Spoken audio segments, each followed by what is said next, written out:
Sommes-nous seuls dans l'univers? Ce film vous propose d'extraordinaires images que nombreux partisans considèrent comme des preuves très sérieuses des visites sur Terre d'une civilisation extraterrestre. La quasi-totalité de ces images est inédite à la télévision. Nous devons vous avertir, si les images et les témoignages qui suivent sont vrais, il s'agit peut-être de la plus importante découverte de notre époque. The Air Force itself has officially admitted that flying saucers exist. I occasionally think how quickly our differences worldwide would vanish if we were facing an alien threat from outside this world. When I first got to look inside the craft, all I can say it's an ominous feeling. Right now there's physical proof, actual crafts and technology from another world. That's probably the most important event in history. Dans le programme qui suit, nous vous proposerons d'examiner les arguments et théories controversées laissant à penser que nous ne sommes pas seuls dans l'univers. Si ces théories s'avèrent vérifiées, leurs implications sont stupéfiantes. Ces derniers temps, on a rapporté plus d'observations d'OVNI que jamais auparavant. Durant des siècles, ces engins sont demeurés un mystère jusqu'à maintenant.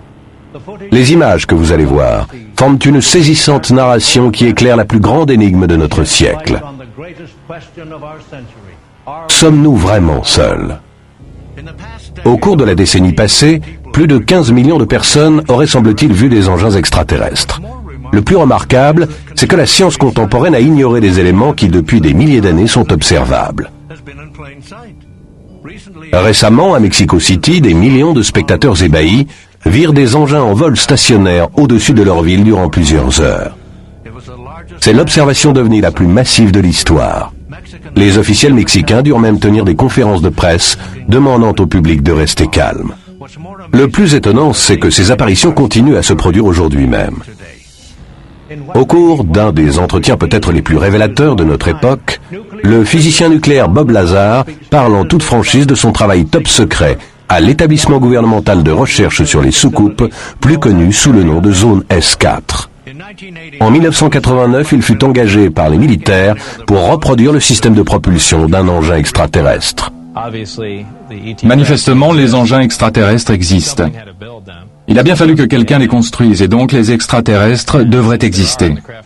Et puisqu'ils existent et que ces engins sont là, il doit bien y avoir une sorte d'usine, et toute une civilisation quelque part. Et si cela est en effet vrai, et apparemment ça l'est, il doit y en avoir d'autres. Les cas de contact sont rares, c'est le type le plus rare d'observation d'OVNI. Dans ces affaires, un vaisseau ou plusieurs sont observés à répétition par un seul témoin durant une longue période de temps. Au cours des dernières années, un habitant de Miami nommé Audrey Haim se trouva au centre d'une affaire considérée comme le cas de contact le plus documenté de toute l'histoire. Au départ, les apparitions commencèrent à se produire à quelque distance de son domicile, mais peu de temps après, l'engin se mit à apparaître au-dessus de sa cour intérieure. Cet étonnant film vidéo présente un disque brillant d'environ 3 mètres de diamètre en vol stationnaire à quelques mètres de sa maison. En un clin d'œil, l'engin disparut. Lorsqu'on passe le film au ralenti, on peut voir clairement l'engin se dématérialiser image par image. L'affaire de contact de Audrey Haim se déroula sur plusieurs années, mais ne fut jamais signalée aux autorités par peur du ridicule ou des représailles. Parmi les plus nombreuses heures d'images réalisées, cette observation demeure l'une des plus spectaculaires. Cela commença le 20 octobre 1995 à 22h03 et dura plus de 50 minutes. La rencontre se termina quand Audrey Haim suivit l'engin à toute allure sur l'autoroute. Là, nous voyons l'engin quelques minutes après son apparition. Ce film extraordinaire n'a jamais été diffusé et nous vous le présentons pour la première fois. Nous pouvons clairement voir l'engin stationnant en silence au-dessus des maisons. On parle généralement de ces grands engins comme de vaisseaux éclaireurs et, dans certaines affaires, comme de vaisseaux mers. Leur réputation vient de leur dimension, que les témoins ont qualifiée d'immense et d'une douce lumière brillante émise lors des manœuvres de l'appareil. Après environ 38 minutes d'observation, l'engin, toujours en vol stationnaire, commença à s'éloigner de la maison. Audrey suivit l'engin dans sa voiture et s'arrêta le long de l'autoroute pour le filmer en train de stationner près d'un immeuble d'habitation. Quelques minutes plus tard, l'engin vola directement au-dessus de l'aéroport international de Miami qu'il survola brièvement. Puis il se dirigea vers une zone résidentielle et accéléra jusqu'à être hors de vue. L'engin émergeait alors d'un champ boisé, il était stationnaire, mais peu de temps après, il se mit à accélérer de nouveau. Alors qu'il atteignait une allure supérieure à 80 km/h, il disparut à nouveau. Ce passage au ralenti montre clairement l'engin se déplaçant à grande vitesse le long de la côte. Aujourd'hui encore, Audrey Aim prétend continuer à assister à de telles apparitions. Lorsqu'ils entendent le mot ovni, la plupart des gens pensent à une soucoupe volante classique ou à un engin en forme de disque. Mais ce que vous êtes sur le point de voir, c'est une étonnante série d'objets volants non identifiés ne correspondant pas à la description typique d'un vaisseau extraterrestre. En raison de leur dimension, on pense que ces premiers engins sont dénués d'équipage. On en parle comme de sondes, car ils semblent surveiller attentivement nos activités. La sonde de forme cylindrique fut filmée en vidéo à la sortie de Las Vegas dans le Nevada, où elle stationna dans l'atmosphère durant plus de 4 heures. Le jour suivant, la sonde revint et elle fut filmée en vidéo alors qu'elle examinait les lignes électriques. Des témoins oculaires décrivirent cette sonde comme ayant son propre projecteur. Elle stationna au-dessus de la même zone résidentielle de Floride durant plus de 3 jours. Un objet similaire fut filmé en vidéo dans le ciel de la ville de Kobe, au Japon. Ce film spectaculaire fut pris à Londres. Après que le disque brillant eut stationné, il atterrit dans un parking et une sonde en sortit. Après la disparition du disque, on peut voir la sonde se diriger dans une autre direction. Ce film, jamais vu auparavant, montre une sonde explorant le littoral de la Floride. À l'évidence, nous pouvons remarquer qu'elle semble être l'objet d'un contrôle intelligent. Les deux parties de l'engin tournent sur elles-mêmes, tandis qu'il fait face au photographe. Et voici une autre apparition liée à l'eau. Cet engin de forme étrange descend lentement jusqu'à la surface de l'eau, y fait une légère pause, puis remonte lentement et s'en va. Voici un autre ovni en forme de sonde se déplaçant dans le ciel nocturne de la Floride. Ces images furent prises depuis la voiture du photographe alors qu'il tentait de rester en contact avec l'objet. Cette cassette vidéo montrant 2 ovnis similaires fit les gros titres du monde entier. Des témoins oculaires assistèrent médusés aux manœuvres acrobatiques de cet engin qui alla même jusqu'à esquiver un avion qui s'approchait. Des engins en forme de cigare furent pour la première fois observés en Allemagne en 1561. Depuis lors, ils sont fréquemment présents dans les rapports d'apparition d'ovnis. Cet engin en forme de cigare fut saisi sur pellicule alors qu'il stationnait au-dessus de Rhode Island en 1967. Un ovni similaire de forme allongée fut filmé en vidéo en 1980 dans le ciel de la ville de Hagen en Allemagne. Ces images d'un ovni en forme de cigare furent prises en Californie. Cet ovni fut photographié dans l'orbite de la Terre. Des foules s'assemblèrent à Krasnodar en Russie pour admirer cet ovni lumineux en forme de cigare. Ces images sidérantes furent par la suite diffusées sur la télévision soviétique et forment des preuves solides. Aucune autre émission dans toute l'histoire n'a réuni un tel ensemble d'images fascinantes. Nous ferons appel à l'analyse informatique, à l'amélioration optique et au témoignage des experts afin de mettre la vérité à jour. Mais tout d'abord, quand commencèrent ces apparitions? Les éléments en notre possession nous laissent à penser que l'humanité est visitée depuis l'aube des temps. Récemment, des chercheurs ont signalé un événement indéniable qui déclencha la plus grande vague d'observation de l'histoire, à savoir l'explosion de la bombe atomique. Inconsciemment, nous avons envoyé une invitation à l'univers, signalant que nous étions une civilisation évoluée. L'Air Force s'est livré à une analyse officielle des motivations d'éventuels visiteurs venant de l'espace. Voici une citation du rapport officiel. Une telle civilisation a pu remarquer que sur Terre, nous avons désormais des bombes atomiques. Nous pouvons donc nous attendre maintenant plus que jamais à recevoir une telle visite. Dès 1947, des engins extraterrestres commencèrent à répondre en masse à notre invitation permanente. Si des civilisations évoluées avaient voulu contrôler notre technologie nucléaire, le Nouveau-Mexique aurait été le bon endroit. En raison de son emplacement éloigné, le Nouveau-Mexique formait le site privilégié des recherches sur des essais atomiques des militaires. Des tests d'après-guerre sur les missiles se produisirent à White Sands et Roswell abritait l'unique escadron du monde doté de bombes atomiques. À ce jour, la date la plus importante de toute l'histoire de Roswell est le 2 juillet 1947, lorsque Mac Brazel, un fermier qui vivait juste à la sortie de Roswell, fut alarmé ce soir-là par une grande explosion au dehors. Le lendemain, alors qu'il s'occupait d'une pompe à eau située dans une partie éloignée de son ranch, Mac fit une surprenante découverte. Des débris se trouvaient disséminés sur une zone d'une centaine de mètres de large et de 400 mètres de long. Bénéficiant d'une sécurité top secrète, les débris furent ramassés jusqu'au plus petit. Le commandant de la base avait déjà ordonné une conférence de presse pour annoncer qu'ils avaient retrouvé un disque volant. Comme la nouvelle se répandait dans le monde entier, les téléphones commencèrent à sonner dans la base. L'Air Force réalisa rapidement les implications de leur conférence de presse, décidée à la hâte, et raconta une fausse histoire. Lors d'une conférence de presse tenue le jour d'après, un réflecteur métallique fut présenté aux reporters comme preuve que l'incident n'était rien de plus qu'un ballon atmosphérique échoué. Des documents gouvernementaux top secrets récemment mis en circulation confirment l'accident de Roswell. Le rapport affirme que le 7 juillet 1947, une opération secrète venait de commencer visant à assurer la récupération de l'épave d'un engin extraterrestre à des fins de recherche scientifique. L'accident de Roswell prit les militaires au dépourvu. Par peur d'une panique générale du public, le gouvernement entama le plus grand travail d'occultation de l'histoire. Leur objectif était double. Primo, faire des recherches sur les visiteurs extraterrestres et leur engin, et secondo, détourner l'attention du public du sujet des ovnis. En réponse au crash de Roswell, le président d'alors, Harry Truman, créa une équipe spéciale d'enquêteurs composée de 12 personnages triés sur le volet, scientifiques et officiers de l'armée, devant prendre en main la situation.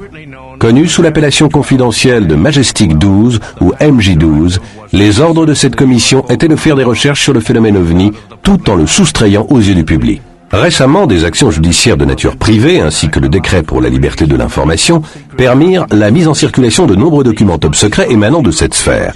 Ces papiers décrivent également de manière claire diverses opérations de récupération de véhicules extraterrestres ainsi que diverses observations dues à des civils. Même des rencontres extraterrestres d'apparence insignifiante furent étudiées dans le détail et traitées comme des questions relevant de la sécurité nationale. Au terme de l'enquête préliminaire du MJ-12, le général Nathan Twining fit circuler une note top secrète relatant leur découverte. La note affirme que le phénomène est bien réel et n'a rien à voir avec des visions ou avec la fiction. Il y a des objets ayant à peu près la forme d'un disque qui semblent aussi volumineux que les avions créés par l'homme, bien que ces objets soient de forme circulaire ou elliptique, avec un fond plat, surmonté d'un dôme à l'extrémité supérieure et ne faisant pas de bruit. Dans ce rapport, le général décrit les engins extraterrestres comme étant susceptibles de manœuvres extrêmes et enclins à la fuite lorsqu'aperçus ou contactés par des avions. Au début des années 50, le public était pleinement conscient de la croissance du phénomène OVNI. Comme le nombre d'apparitions augmentait, le gouvernement se livra à plus de recherches. Les engins extraterrestres représentaient un avantage technologique. Et si le gouvernement voulait maintenir la sécurité nationale, il devait contrôler la situation. Mais le nombre d'apparitions rendit cette tâche impossible. Le public voulait une explication. Il y a un certain pourcentage de ces rapports qui ont été écrits par des observateurs fiables de choses relativement incroyables. C'est ce groupe d'observation qu'aujourd'hui nous tentons d'éclaircir.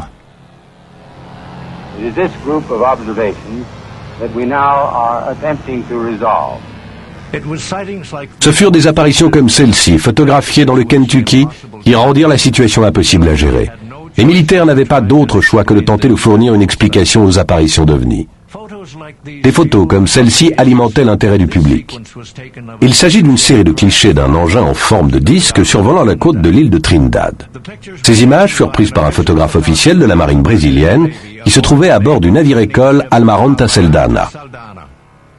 Après que les analyses officielles eurent démontré que l'engin faisait 36 mètres de diamètre, le président du Brésil présenta les photos lors d'une conférence de presse. Au début des années 50, un nombre record d'apparitions furent signalées. L'Air Force pouvait difficilement répondre à l'énorme quantité d'appels qu'elle recevait. Si le gouvernement voulait maintenir le secret, il devait collecter ses propres informations, des informations de première main. Le premier projet de dépistage d'OVNI débuta en Alaska. L'Air Force installa des caméras sophistiquées et des engins de détection à bord d'avions de reconnaissance spécialisés afin d'accumuler les meilleures informations possibles sur les ovnis. Le projet fut confié au lieutenant-colonel Wendell Stevens. Je me souviens d'un rapport au sujet d'un objet aperçu derrière le bord de fuite de la grande aile. Et devant l'aile plus petite, dans cette position à découvert, et qui resta là 2 ou 3 minutes. Et de toutes ces images qui furent prises par des caméras de cinéma et d'autres portables, sans parler de celles prises par des appareils Fairchild de 8/10. Toutes les données qui étaient enregistrées par ce dispositif spécial, les cartouches, les cassettes, rouleaux de pellicule, tout, après une mission concernant une observation, tout était retiré des boîtes et des installations, puis stocké dans une boîte en métal, reliée par une chaîne au poignet d'un officier, et s'envolait pour Washington la nuit même. Et cela se produisait à une fréquence de 3 ou 4 fois par mois, durant toute l'année et demie que j'ai passé à faire ce boulot en Alaska. En dépit des efforts soutenus des militaires pour distraire l'attention du public, le phénomène OVNI devait bientôt occuper le milieu de la scène. Les extraterrestres firent leur début sur la scène mondiale et le public fut soumis à ce qui semblait être une interminable vague de films sur les extraterrestres. Bien des gens se demandèrent pourquoi les ovnis ne s'étaient pas fait connaître en rasant la capitale du pays comme on le voyait dans les films. Et au mois de juillet 1952, c'est précisément ce qui se produisit. Et cela survint par 2 fois. Le New York Times signala des formations de disques brillants se livrant à des manœuvres au-dessus du Capitole, tandis qu'au sol, des témoins oculaires prenaient des photos. Des opérateurs radars estimèrent la vitesse maximum des ovnis à 11 200 km/h. Une semaine plus tard, les disques revinrent. L'Air Force déclara que ce que les gens avaient vu résultait d'une inversion de température. Les images nous racontent une histoire différente. Une réunion spéciale eut lieu au Pentagone pour gérer la situation. Le résultat fut un nouveau programme audacieux. Désormais, le protocole militaire se centrait sur l'éducation et la démystification et sur la négation scientifique du phénomène en pleine croissance. Ils pensaient que le fait de discréditer les apparitions ferait baisser l'intérêt du public et là commencèrent les mensonges. Les forces armées reçurent l'ordre de rassembler et d'évaluer les rapports ovnis et de ne lâcher au public que des explications douteuses. Mais des apparitions telles que celles photographiées par George Adamski contrarièrent les efforts militaires et il fallait donner des réponses au public. Cette expression soucoupe volante est un terme fourre-tout pour toutes les lumières inhabituelles se promenant dans le ciel. Il est possible que certaines de ces lumières soient issues des particules de l'atmosphère chargées d'électricité. Or, une note top secret de l'Air Force, en date de janvier 1953, raconte une histoire différente. Elle dit « Si les manœuvres apparemment contrôlées signalées par de nombreux observateurs compétents sont exactes, alors la seule explication qui reste est d'ordre interplanétaire. » Le projet Blue Book était une nouvelle tentative visant à étancher la curiosité du public. Il devait ne s'occuper que des affaires les mieux documentées. Pour finir, le projet Blue Book devint connu comme la campagne de désinformation sur les ovnis la plus réussie de toutes celles entreprises par l'Air Force. L'objectif du projet Blue Book consistait à enquêter sur les rapports civils d'observation ovni et tenter de fournir une explication scientifique à ces événements. Le lieutenant-colonel Lawrence Tucker fut autrefois le principal porte-parole de l'Air Force sur ce sujet. Et le commandant Hector Quintanilla est aujourd'hui le directeur du projet Blue Book. Commandant Quintanilla, quels sont les objectifs du projet Blue Book? Le but du programme est double. En tout premier lieu, il s'agit de tenter de savoir si le phénomène OVNI représente une menace pour la sécurité des États-Unis. En second lieu, il s'agit de découvrir si le phénomène OVNI manifeste des avancées technologiques qui pourraient être utiles pour la recherche et le développement. Rien à cacher. Non, rien du tout. Bien que des membres du Congrès aient contesté le programme, il ne fut fourni aucune conclusion officielle. Le projet Blue Book continua ses recherches, continua à expliquer que des apparitions de ce genre étaient des goélands ou des gaz marécageux. De nombreuses personnes n'étaient pas satisfaites par de telles explications. L'Air Force elle-même a officiellement admis l'existence des soucoupes volantes. Cette déclaration figure dans le projet affaire soucoupe numéro 75. Le projet Blue Book fut brutalement clos en 1969. Sur les 10 000 affaires officiellement examinées, seules quelques-unes restaient un mystère. L'apogée de la guerre froide donnait naissance à la course à l'espace. L'Amérique se retrouva soudainement en violente compétition avec la Russie. C'était à qui enverrait le premier homme sur la Lune. L'attention de l'Amérique se concentra sur la NASA, l'exploration de l'espace devenait la priorité numéro 1 de la nation. Mais comme la NASA s'en aperçut très vite, il n'y avait pas que les Russes pour les surveiller. Nous avons choisi d'aller sur la Lune au cours de cette décennie et de faire d'autres choses encore. Pas parce qu'elles sont aisées, mais parce qu'elles sont difficiles. Ce fut une compétition comme l'humanité n'en avait jamais connue. Qui serait le premier à conquérir les immenses étendues de l'espace? Mais ce que savaient déjà MJ-12 et l'Air Force, la NASA le découvrit par elle-même. La politique officielle de la NASA fut de ne s'engager dans aucune recherche sur les ovnis. Mais les propres notes de la NASA révèlent que pratiquement toutes les premières missions Gemini et Apollo rencontrèrent des ovnis. En 1985, la NASA fit circuler ce film d'ovnis pris par ses astronautes dans l'orbite lunaire et l'orbite terrestre. Ce film fut tourné par l'astronaute James McDivitt à bord de Gemini 4. Le jour suivant, il prit ce cliché d'un ovni cylindrique dans l'orbite de la Terre. Un jour avant l'alunissage historique du 20 juillet 1969, l'équipage d'Apollo 11 filma des disques lumineux en orbite autour de la Lune. Sur un film d'Apollo 12, l'on peut voir un objet brillant survoler à grande vitesse l'installation lunaire. Là, un disque gigantesque en forme de dôme fut filmé en orbite stationnaire au-dessus de la surface de la Lune. Ici, nous voyons deux ovnis s'étant posés sur la surface de la Lune. Si nous agrandissons l'image, nous pouvons voir les disques avec beaucoup de détails. Même si la NASA n'a jamais officiellement reconnu l'existence d'engins extraterrestres, elle possède ses propres consignes écrites, longues, au sujet d'éventuels contacts avec des formes de vie extraterrestres. Au milieu des années 70, la NASA lança la sonde Viking. Sa mission consistait à dresser une carte de la surface de Mars. Viking transmit ces images de structures inexplicables depuis la région de cette planète nommée Sidonia. La lente progression orbitale de Viking permit de photographier ces structures dans le détail, révélant plusieurs pyramides géantes et ce qui semble être un visage gravé dans la pierre. Après un examen attentif, il s'avéra que le visage mesurait plus de 2,5 km de long. La NASA fut prompte à répondre à toutes les personnes du public affirmant qu'elle venait de découvrir la preuve d'une civilisation extraterrestre.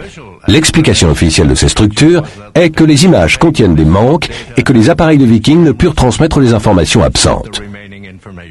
En dépit de la position officielle de la NASA, de nombreux astronautes ont mis en avant leur propre rencontre avec des ovnis. James Lovell, Dick Slayton, James McDivitt, Wally Schirra, Gordon Cooper et d'autres encore racontèrent au public leur rencontre. En 1978, Gordon Cooper rédigea une lettre à l'intention de la commission d'enquête sur les ovnis des Nations Unies, affirmant qu'il existait des véhicules extraterrestres venant nous rendre visite depuis d'autres planètes. En mars 1989, l'équipage de la navette spatiale Discovery a peut-être connu sa propre rencontre rapprochée. Un radioamateur affirme avoir capté la voix du pilote de la navette, le colonel Blaha, parlant sur une fréquence secrète de la NASA. Allô Houston, c'est Discovery. Nous avons toujours ce vaisseau extraterrestre dans nos repères. La NASA prétend que ce n'est pas la voix du colonel Blaha. Une autre mission impliquant une navette spatiale filma plusieurs disques en orbite à haute altitude, se déplaçant à une vitesse de plusieurs milliers de km/h. Peu après cela, la NASA commença à brouiller toutes les transmissions de la navette. Malgré l'évidence, la NASA maintient sa position officielle et a expliqué ces rencontres comme des débris de l'espace ou des anomalies spatiales. Le tumulte des années 60 détourna l'attention du public du phénomène ovni. Des événements comme la guerre du Vietnam et le Watergate jouèrent en la faveur du programme de désinformation du gouvernement. Au début des années 70, les ovnis n'étaient plus sujets à un intérêt national. Mais en dépit des efforts fructueux du gouvernement, le nombre des apparitions ne cessa d'augmenter. Certains experts affirment qu'il s'agit là du meilleur film d'ovni au monde. Il fut pris par Matt Lane Rutherford à Silver Springs, dans le Maryland. Monsieur Rutherford prit ce film après le coucher du soleil, alors que le disque stationnait au-dessus de sa cour. Des scientifiques examinèrent le film et conclurent que l'engin semblait manœuvrer à l'intérieur d'un champ gravitationnel qui lui était propre. Lors d'une promenade matinale en 1971, un couple d'Australiens photographièrent ce disque argenté en vol. En 1977, un boy scout de l'Indiana prit ce cliché d'un engin métallique alors qu'il décrivait un cercle autour de sa maison. En 1978, une ménagère espagnole terrifiée prit une photo de ces ovnis tandis qu'elle contemplait le soleil couchant. Ce film fut réalisé par une équipe de la télévision australienne le 31 décembre 1978. Cet engin en forme de coupole lumineux semble posséder une jante autour du centre ainsi que deux grands hublots. Il manœuvrait à une vitesse si incroyable qu'il ne laissa sa trace que sur une seule des images du film. Aucun avion connu ne saurait se déplacer à de telles vitesses. En 1978, les Nations Unies firent circuler des statistiques révélant que depuis 1947, 63 144 apparitions d'OVNI avaient été signalées. Cela fait approximativement une toutes les 4 heures. Même le président Jimmy Carter eut sa propre rencontre extraterrestre. Alors qu'il était gouverneur de la Géorgie, il remplit ses 7 pages de rapport OVNI où il affirme avoir observé un objet brillant en vol stationnaire durant une douzaine de minutes dans le ciel de la Géorgie. Le rapport fut personnellement signé par Carter lui-même. Filmant à bord d'un avion commercial de la British Airways, l'équipage put capturer sur pellicule cet ovni lumineux manœuvrant aux côtés du Concorde. Cet engin en forme de dôme fut filmé par une équipe de télévision néo-zélandaise le 2 janvier 1979. Nous pouvons clairement voir l'engin d'en haut. Le disque semble tournoyer tout en émettant une brillance bleue. Un engin identique fut photographié en 1952 par un journaliste brésilien de Rio de Janeiro. Là, nous voyons ce dôme visible sous 2 angles différents et le côté essaim de grands hublots. Cette apparition fut filmée depuis le parking du Rio Casino Hotel à Las Vegas, Nevada. Lorsqu'on analyse les images, on peut voir que c'est un engin en forme de disque avec un dôme à son sommet, ainsi qu'une série de hublots faisant le tour de l'engin. En 1991, cette pellicule fit les gros titres du monde entier. Ces 2 disques furent pris en vidéo dans un quartier de banlieue juste à la sortie d'Ottawa dans le Canada. Les 2 ovnis atterrirent comme s'il s'agissait d'un spectacle préparé à l'avance. Cette image devint connue sous le nom d'observation du gardien. En 1991, des témoins oculaires hurlaient tandis qu'un photographe prenait cette image au large de Manhattan Island alors qu'un disque sortait du fleuve et s'envolait. Cet engin fut photographié émergeant de l'eau en Australie alors qu'il s'arrimait à un engin sombre et plus petit. Cet ovni fut observé à Denver, dans le Colorado. Des témoins le contemplèrent depuis l'arrière-cour d'un voisin. Au milieu des années 90, des témoins oculaires effrayés filmèrent ces engins alors qu'ils stationnaient en silence dans le ciel nocturne. Au cours des mois qui suivirent, des engins similaires furent pris en vidéo dans 3 continents différents. Il est rare que des apparitions de ce genre obtiennent beaucoup d'attention nationale, mais le discours du président Ronald Reagan aux étudiants de Falstone High School devait bientôt changer tout cela. Suddenly there was a threat to this world from some other species, from another planet, outside in the universe. We'd forget all the little local differences that we have between our countries. 2 ans plus tard, le président Reagan fit les gros titres de la presse nationale en évoquant de nouveau les extraterrestres à l'Assemblée générale des Nations unies. Perhaps we need some outside universal threat to make us recognize this common bound. I occasionally think how quickly our differences worldwide would vanish if we were facing an alien threat from outside this world. Suite au discours du président Reagan, le public se remit à poser des questions. La période de la guerre froide a créé une industrie de la défense exclusivement basée sur la haute technologie. Tandis que les bombardiers furtifs quittaient les chaînes de montage, des rumeurs surgirent d'après lesquelles les militaires faisaient des vols d'essai avec un engin extraterrestre récupéré dans une base secrète du gouvernement connue sous le nom de Zone 51. Si les militaires comptaient tester des engins volants extraterrestres, la Zone 51 était l'endroit idéal pour le faire. Situé à environ 200 km à l'extérieur de Las Vegas, c'est l'un des endroits les moins peuplés des États-Unis. La zone 51 est entourée par des zones d'essai militaires et cachée à la vue du public par le Groom Mountain Ranch. Cette photo d'un satellite russe montre la base telle qu'elle existait dans les années 60. Depuis lors, des images satellites ont révélé qu'elle s'était considérablement développée. Il n'existe qu'une poignée de photographies de la base et jusqu'à récemment, le gouvernement niait officiellement son existence.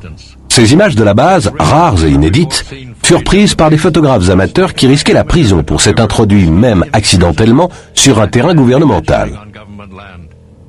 Mais au milieu des années 80, le gouvernement réquisitionna les terrains publics adjacents, soustrayant la base à tout regard curieux. Des équipements de détection sophistiqués surveillent le terrain public BLM qui entoure la base et des patrouilles de sécurité privée tournent à la recherche de tout observateur non désiré. Ces hélicoptères noirs dénués de marques sont utilisés pour effrayer les mordus d'OVNI espérant réaliser une photo. Mais ce sont des photographies comme celle-ci prises au-dessus de Groom Mountain Ranch qui semblent confirmer les rumeurs. Il existe très peu d'images des prétendus vols d'essai. Cette vidéocassette amateur montre ce que des témoins oculaires virent stationner au-dessus de la base durant plusieurs minutes avant d'atterrir.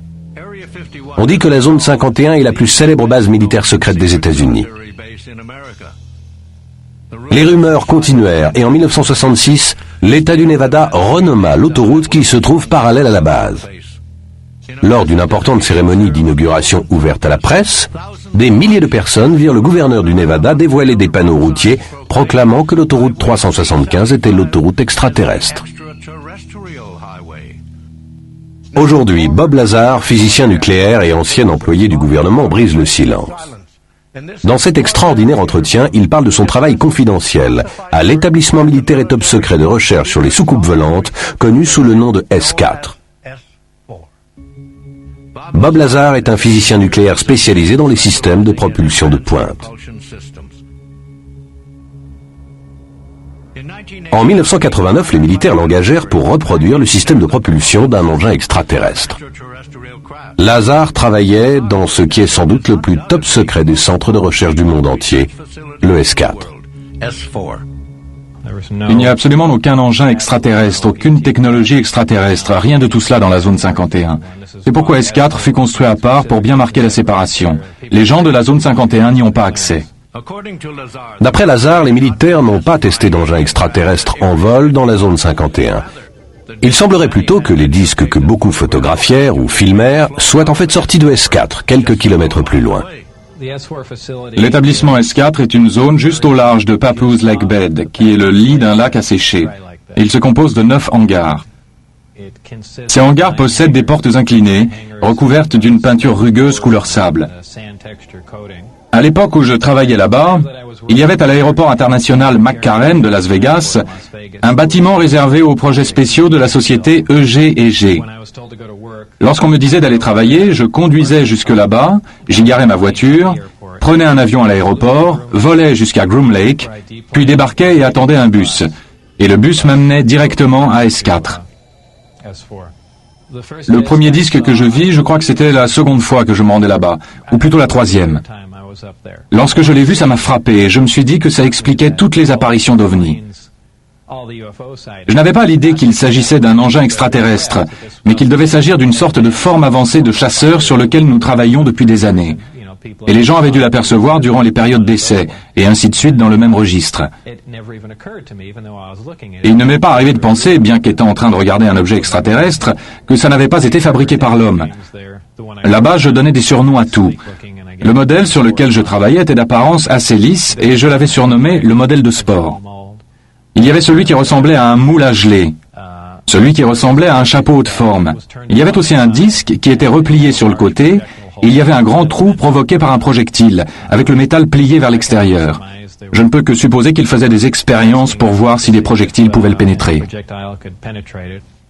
Des engins extraterrestres comme celui que Bob Lazar étudia ont déjà été observés un peu partout dans le monde, mais avant que Lazar n'entre dans le disque, il pensait qu'il s'agissait d'une élaboration humaine. Je crois que j'ai dû comprendre lorsque je suis entré dedans, que j'ai regardé autour de moi, et que j'ai commencé à saisir comment fonctionnait l'engin, et que pour finir, j'ai eu une idée d'ensemble du projet. J'ai compris aussi ce que nous faisions. Nous ne fabriquions pas cet engin, nous tentions de comprendre comment il était fait. Nous tentions de le reproduire. La première fois que je suis allé voir à l'intérieur de l'engin, tout ce que je peux dire, c'est que j'ai éprouvé un sentiment de crainte. Vous marchez là-dedans et vous vous sentez comme si vous n'aviez pas à être là. Je sais que ça a l'air un peu bateau, mais c'est vraiment un sentiment de crainte. Ce n'est pas une sensation excitante. Ça soulève tout un tas de questions dans votre esprit. Je n'ai assisté officiellement qu'une seule fois, à peu de distance, à un vol d'essai. J'étais justement à l'intérieur du hangar. L'engin quitta le sol pratiquement sans aucun bruit, à l'exception d'une petite effluve électrique au bas de l'engin, indiquant la présence de haute tension. Cela se dissipa à une hauteur d'environ 9 mètres. Et c'est resté là complètement silencieux, et ça se déplaçait à gauche, à droite, et revenait à terre. Voilà quel était le test. C'était vraiment un exploit scientifique que de faire s'élever quelque chose en silence, de l'avoir sous contrôle et de réaliser des manœuvres comme ça. Au fin fond du bâtiment secret d'essai, Lazar apprit comment fonctionnaient ces engins par l'étude de leur système de propulsion. J'ai dû me mettre la tête en bas afin de pouvoir voir le niveau inférieur où se trouvaient 3 grands amplificateurs de gravité. Ces appareils avaient l'air de faire environ 60 cm de diamètre, avec un tuyau d'environ 1,20 m, relié par un tuyau plus petit au niveau supérieur. Ils pouvaient être indépendamment positionnés. Et c'est cela qui émettait les ondes gravitationnelles, propulsant l'engin.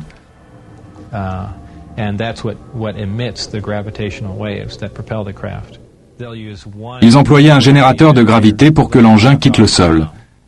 Et d'une manière opposée à celle que nous utilisons pour un avion. Une fois que c'est dans l'air, nous considérons qu'une poussée ou une autre force venant de l'arrière va le précipiter vers l'avant. Les engins fonctionnaient d'une manière totalement contraire à ce principe. Ce qu'ils faisaient, une fois en stationnement dans les airs, c'est suspendre la gravité, les 2 générateurs de gravité qui restaient juste en face, créant une distorsion, généralement une pente, et l'engin descendait la pente durant une éternité. Comme on le voit ici, ces engins ne volent pas toujours de façon similaire. Ils ont été vus et photographiés alors qu'ils volaient dans des positions radicalement différentes. Lazare nous explique pourquoi. Il y a ce qu'ils appellent la configuration Omicron, où l'engin n'utilise qu'un seul générateur, et ce qu'ils nomment configuration Delta, où il emploie les 3. La configuration Delta servirait pour le voyage spatial. En général, l'engin était censé se pencher sur l'un de ses côtés, faire converger les 3 générateurs de gravité sur un point unique, et se mouvoir dans l'espace de cette manière. Ça crée toujours une petite distorsion. C'est pourquoi ils ont l'air d'avoir un comportement loufoque lorsqu'ils volent ça et là à faible allure. La gravité peut varier peu ou prou et vous aurez d'étranges mouvements de l'engin. Et ainsi, le mode faible vitesse est en grande partie assez instable. Lazare fut également capable d'éclaircir l'un des phénomènes qui très souvent accompagnent de nombreuses apparitions. Et si vous alliez voir l'un de ces engins manœuvrant la nuit, cela vous semblerait vraiment comme étant une boule brillante, ou alors juste comme une vive lumière dans le ciel située à une certaine distance. Même de près, vous verriez un halo brillant autour de lui. Nous parlons d'une puissante source d'énergie, se déplaçant dans ce qui est principalement une atmosphère gazeuse, oxygène et nitrogène. Et lorsque vous appliquez assez d'énergie à des molécules de gaz, elles émettent des photons, de la lumière. Alors, vu de l'extérieur, je sais bien qu'on peut se demander, mais comment ont-ils pu garder secret quelque chose de cette nature? C'est un crime contre la science, c'est un crime contre le peuple. Mais vous savez, vos idées changent dès que vous êtes dans le coup. Avant d'être à S4, j'étais plus ou moins l'un de ces types qui pensent que toutes ces histoires de conspiration gouvernementale, de maniaques d'ovnis et autres, relevaient de la pure aliénation. Manifestement, les engins extraterrestres existent. Il a bien fallu que quelqu'un les construise, et donc il doit bien y avoir des extraterrestres. Et s'il y en a et que les engins sont là, il doit bien y avoir une sorte d'usine, et toute une civilisation quelque part. Et si en effet cela est vrai, et apparemment c'est le cas, il doit y en avoir plusieurs. L'un des aspects les moins connus du phénomène OVNI est peut-être le plus frappant. Grâce à la sophistication de l'actuelle technologie informatique et à ses effets spéciaux, il est possible de truquer une photo ou de modifier un enregistrement vidéo. Mais cette technologie moderne n'a pas toujours existé. Nous avons découvert de nouvelles preuves renversantes, laissant à penser que l'humanité est visitée depuis le début de l'histoire connue. Voici la plus vieille image connue d'une apparition d'OVNI. En est-ce bien une? Les plus vieilles apparitions consignées se produisirent au Pakistan il y a plus de 7000 ans. Sur cette spectaculaire peinture rupestre datant de l'âge de pierre, nous pouvons clairement voir un être d'apparence humaine porter ce qui ressemble à un casque complet. Il y a même l'antenne. À l'arrière-plan, nous pouvons voir un engin ayant la forme d'une soucoupe volante classique. Les archéologues découvrirent cette peinture rupestre, vieille de 15 000 ans, dans le sud de la France, montrant cet engin en forme de disque survolant des lieux de chasse rituelle. Il y avait tellement de représentations d'engins en forme de soucoupe que l'équipe d'archéologues créa un catalogue exhibant les diverses formes et diverses tailles. Sur une peinture rupestre japonaise, nous pouvons voir un engin grand et lumineux survoler une foule qui l'observe depuis le sol. Au cours du Moyen-Âge, nous trouvons également des traces de vaisseaux volants semblables. Dans certains cas, ils ressemblent aux soucoupes photographiées au XXe siècle. Cette fresque d'un monastère yougoslave montre un engin habité survolant des gens se trouvant au sol. Cette peinture fut retrouvée dans l'une des plus vieilles églises de Russie. Elle montre 2 disques volants avec 2 visages observant la crucifixion. Nous avons également des choses sur la plus vieille civilisation humaine. les Sumériens demeurèrent un mystère, si ce n'est que les vestiges de leur culture antique continuent à émerger de nos jours et que ce qui nous reste d'eux révèle des contacts avec des extraterrestres. Un crop circle récemment découvert en Angleterre représente deux mondes en contact au-dessus du symbole sumérien, qu'on pourrait traduire par les nobles et leurs navires stellaires volants. Comme on le voit sur ces images, la plupart de ces crop circles coïncident avec des apparitions d'ovnis. En 1975, la première affaire de contact avec documents à l'appui eut lieu en Suisse. Un fermier nommé Billy Meyer fit les gros titres de la presse internationale en prenant des centaines de clichés et en filmant 20 minutes de ce que certains considérèrent comme le meilleur film d'ovnis au monde. Edward Billy Meyer est le témoin oculaire de l'une des affaires ovnis les plus célèbres et les plus controversées de l'histoire. Il captiva l'attention du monde entier en racontant au public ses rencontres extraterrestres. En dépit de la clarté de ses photos et de ses films, il demeure controversé du fait qu'il prétend être rentré en contact avec les visiteurs extraterrestres. Le 28 janvier 1975, il eut sa première apparition dans la campagne suisse de Hinwell. D'après Billy, il entendit un vrombissement dans le ciel. Il leva la tête et vit un engin en forme de disque argenté qui descendait dans sa direction. Il put prendre quelques clichés avec son appareil. Un mois plus tard, le 8 mars 1975, Billy photographia ce vaisseau se déplaçant le long des arbres. C'est l'une des premières photos d'OVNI qui ait été analysée par agrandissement optique informatique. Un laboratoire indépendant confirma que les clichés n'avaient pas été truqués et devaient être tenus pour authentiques. Le 29 mars 1976 avait lieu l'apparition d'un nouveau disque. Meyer devait plus tard en parler comme d'une variante dotée d'une sorte de proue. Peu après, Billy put recueillir au cours de l'une de ses rencontres des échantillons de métal. Ces photos d'échantillons métalliques prises à l'aide d'un microscope électronique faisaient partie d'un ensemble de tests réalisés aux États-Unis. Deux laboratoires confirmèrent indépendamment que la combinaison des métaux avait été réalisée de manière très complexe, par fusion à froid, et que cela ne pouvait avoir été fait ici sur Terre. Peu après le début des rencontres de Billy, ce dernier s'équipa de sa caméra 8 mm et filma plusieurs scènes étonnantes d'un engin en vol stationnaire. Peut-être que l'élément le plus frappant de l'affaire Meyer est cet extrait de film où l'on voit un disque métallique stationné au-dessus d'une route en contrebas. Sur cette séquence prise à la lumière du jour, nous pouvons clairement observer le gracieux déplacement du disque métallique, tandis que deux voitures différentes roulent juste au-dessus de lui. Cependant, malgré les efforts de Meyer et les preuves matérielles convaincantes, les sceptiques affirmèrent que photos et films étaient trop beaux pour être vrais.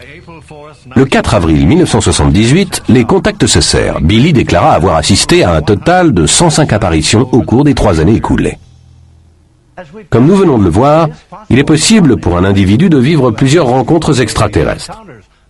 Mais lorsqu'une ville ou tout un pays voit régulièrement des engins extraterrestres, on parle alors d'observation de masse. En 1991, Mexico City et les villes environnantes connurent la plus vaste observation de masse de notre époque. Ce phénomène extraordinaire continue encore de nos jours. Sans aucun avertissement, ils apparaissent. Le 11 juillet 1991, la ville la plus peuplée du monde fut prise au dépourvu. C'était le jour d'une éclipse solaire et de très nombreuses caméras filmaient le ciel. Soudain, sorti de nulle part, un engin en forme de disque apparut et stationna au-dessus de la ville durant presque 1 heure. Son apparition marqua le début de la plus spectaculaire observation de masse que l'on connaisse. Guillermo Arriguin, de Mexico City, fut le premier à présenter son film. Sur l'agrandissement des images de ce film, on voit clairement le mouvement de rotation du disque métallique.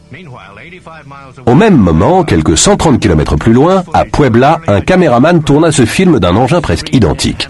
Un agrandissement par écran divisé révèle les étonnantes similitudes des deux engins. Un autre témoin filma cet ovni pendant l'observation de masse. L'agrandissement par ordinateur révèle d'autres détails de l'appareil. Ce film fut réalisé en vidéo dans le secteur nord-est de Mexico City. L'agrandissement révèle une sorte de bouclier animé de pulsations dans la partie inférieure de l'engin. Miguel Torres filma ce disque tandis qu'il se déplaçait au-dessus du centre de la ville.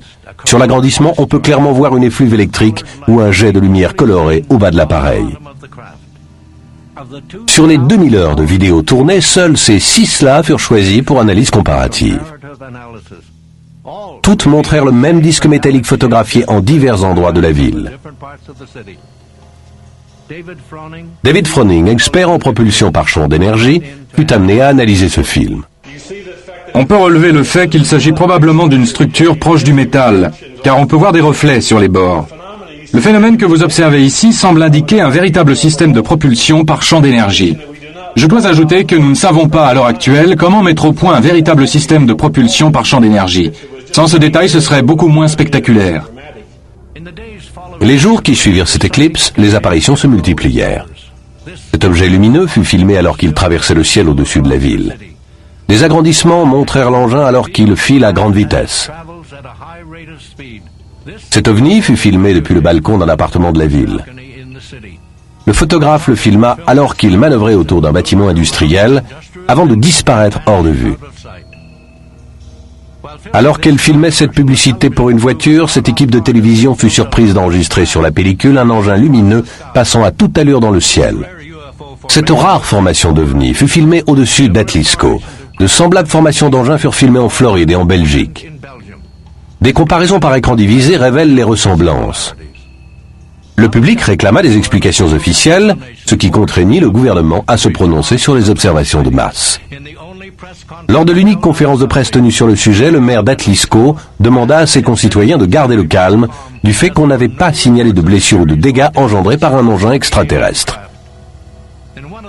Lors de l'un des instants les plus spectaculaires, ce vidéo-amateur réussit à filmer un disque métallique traversant les nuages, puis s'arrêtant dans l'espace avant de rebrousser chemin. Aucun avion conventionnel ne peut voler de la sorte. Les ovnis furent même présents lors de la célébration du jour de l'indépendance. Une parade militaire et un grand ballet aérien commémoraient l'occasion. Alors que les jets passaient en l'air, un disque métallique apparut brusquement. Lorsque les jets tentèrent d'intercepter l'engin, celui-ci accéléra, les abandonnant dans son sillage. Au cours de l'heure qui vient de s'écouler, nous vous avons montré des photographies, des extraits de films, des enregistrements vidéo, des dossiers officiels, des témoignages d'experts portant sur l'un des plus grands mystères de notre époque. Les preuves sont accablantes. Des œuvres de l'Antiquité aux observations d'aujourd'hui, l'évidence s'affiche. Mais maintenant, vous êtes les seuls à pouvoir trancher la question. Sommes-nous vraiment seuls ?